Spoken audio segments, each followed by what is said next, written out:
That's close. There you go. Yeah. Okay. By the way, Doers and drinkers. example of Dinker. Anyway, let's proceed.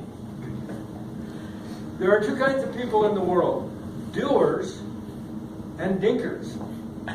The way it works like this. This is a doer. Ta-da! This is a dinker. Which one are we? Do we do or do we dink? Doers do. Dinkers don't.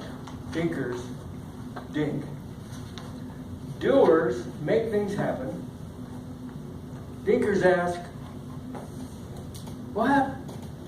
Do we dink? Do we do or do we dink? 1945, April. Haru Onoda, Japanese soldier, told by his commanding officer there in the Philippines, go into the jungle.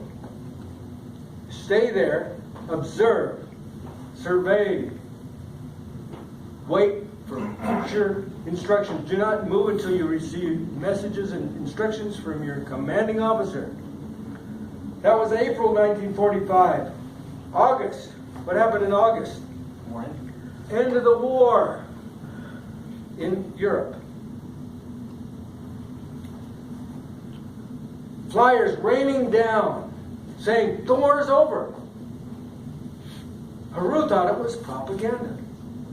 Haru was waiting for instructions from his commanding officer.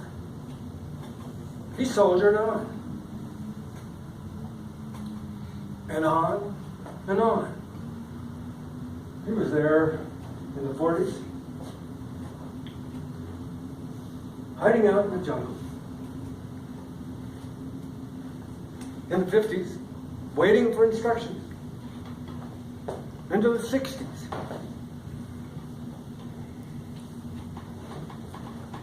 Finally, in 1974, do you know how they got Haru Onoda out of the Philippine jungle? The Japanese government, sent in Haru Onoda's commanding officer from 1945. Okay, Haru, it's okay, come on out.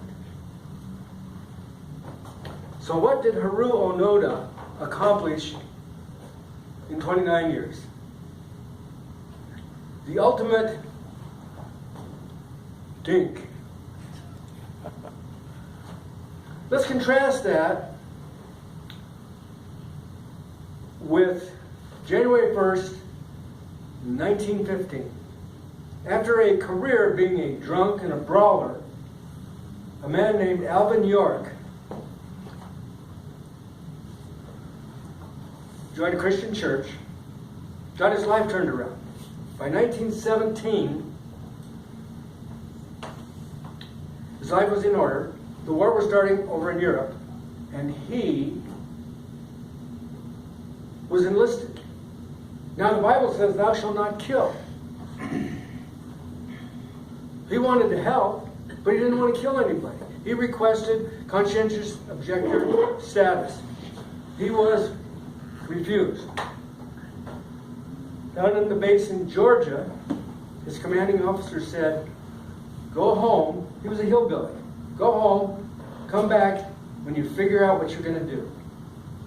About 10 days later, Alvin York comes back knowing two things. He's been praying, he's been meditating, and he knows two things. Number one, that he's going to fight. Number two, that he's going to be protected. His time came on October 8th, 1918. There in France, at the Argonne, bullets flying everywhere. His commanding officer is shot down. He's now in charge of 7 men. Alvin York knows what to do. He tells the men, hold your position. He then proceeded, bullets flying everywhere. create a miracle.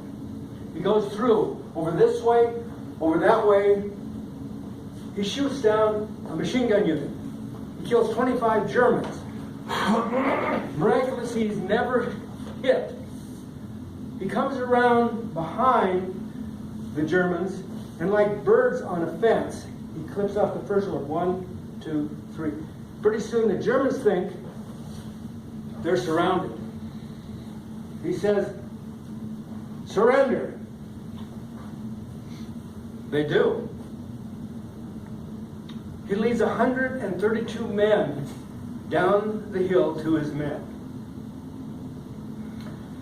As you know, it's impossible for one man to capture 132 Germans.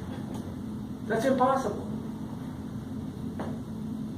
Of course, we know that. But the Germans didn't. He took them down, and this was deemed the most heroic event in World War I. He was given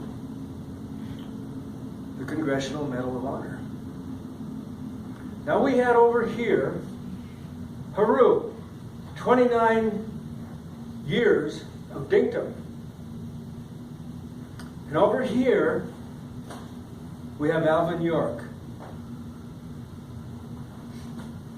in a little over 3 hours.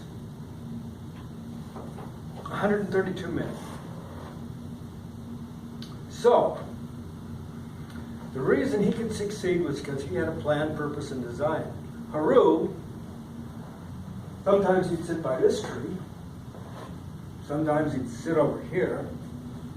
He was just waiting for directions. Alvin York was an action figure. He had a plan, a purpose, and a design. He created a miracle.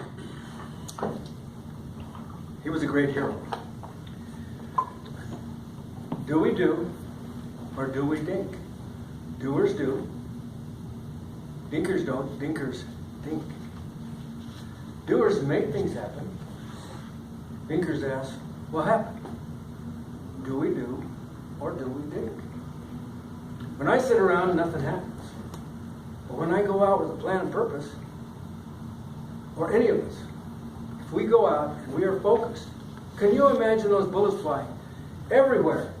And somehow he could sense the guns over here, the machine guns over there, the soldiers everywhere, fully alive, mentally and physically, spiritually.